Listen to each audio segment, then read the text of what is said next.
In October 2025, Facepunch did something that shattered the Rust meta overnight.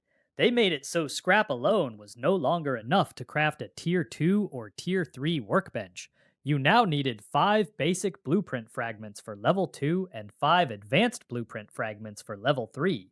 If you wanted to progress past primitive, you had to leave your base, run monuments, and fight for scraps of paper that only dropped in specific puzzle rooms and high tier loot spots. What happened next split the community, turned keycard monuments into permanent war zones, and forced Facepunch to completely rewrite how progression and wipes even work. This is the full story of the meta shift update, the backlash that followed, and the November pivot that kept the gate while burning everything else down. For years, the progression meta had become stale. Scrap was everywhere. You could sit in your base, research everything through the tech tree, and never really need to contest the map. Facepunch themselves called it out on the MetaShift devblog. They said the game had gotten too fast and too easy, with scrap inflation turning early and mid game into something you could mostly skip.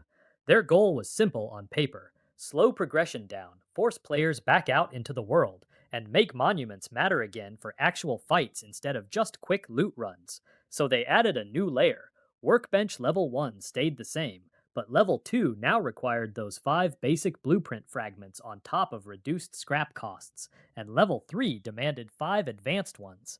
Fragments could not be crafted from thin air. You had to find them. Basic fragments spawned reliably in green puzzle rooms and in blue card puzzles right next to the red key card. Facepunch even pointed out that chaining a green and a blue room would already get you 3 fragments in one run.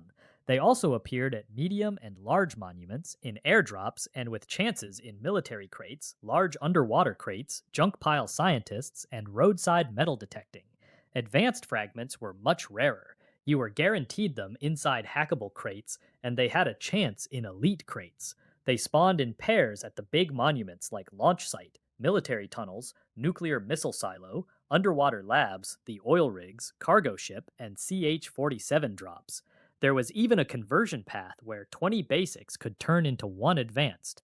At the same time, Facepunch shuffled loot across almost every monument to break old habits and added green puzzles to places like Dome, Ferry Terminal, and Radtown. They even turned Nuclear Missile Silo into a full red card monument with extra elite crates. The message was clear: if you wanted to progress, you had to go where the fragments were. The reaction was immediate and brutal. On the official MetaShift post, the Blueprint Fragments section ended up with over 1,000 thumbs down against just a few hundred thumbs up. Players complained that the system created hard bottlenecks instead of meaningful gameplay. Large groups could control the keycard monuments and camp the puzzle rooms indefinitely, locking solos and small groups out of reliable fragment sources. Then, an unintended problem made everything worse. Because of how monument loot resets worked, players camping near the puzzle rooms would pause the respawn timers. No new loot meant no new fragments spawning. That made fragments even scarcer, which encouraged even more camping, which made fragments rarer still. It created a feedback loop of endless monument camping that nobody wanted. Facepunch watched this play out for a month. Then on November 6th, they shipped Pivot or Die and openly called MetaShift controversial. They did not remove the fragment requirements. Instead, they doubled down on the experiment while trying to fix the worst side effects. They wiped every blueprint on every server. They slashed research costs across the board. They completely removed scrap crafting costs from workbenches, so the only real gate left was the fragments themselves. And they completely rewired how monument puzzle rooms reset.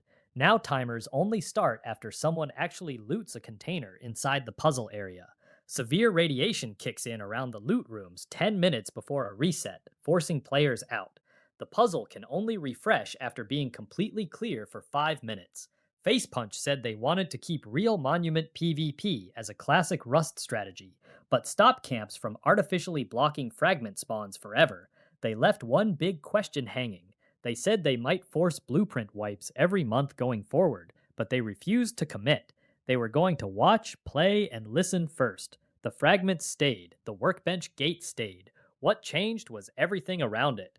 Every player was forced back to square one on blueprints. Research became cheaper.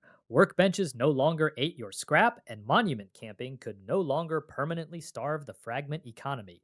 The experiment that started with meta shift did not end with a rollback. It evolved into something harsher, cleaner, and still deeply divisive. 2 months later, the search results for Rust meta shift and Blueprint fragments are still full of players trying to understand what happened and whether the new meta is better or just different. Facepunch bet that forcing fights over progression would be worth the chaos. Whether they were right is still being decided every single wipe.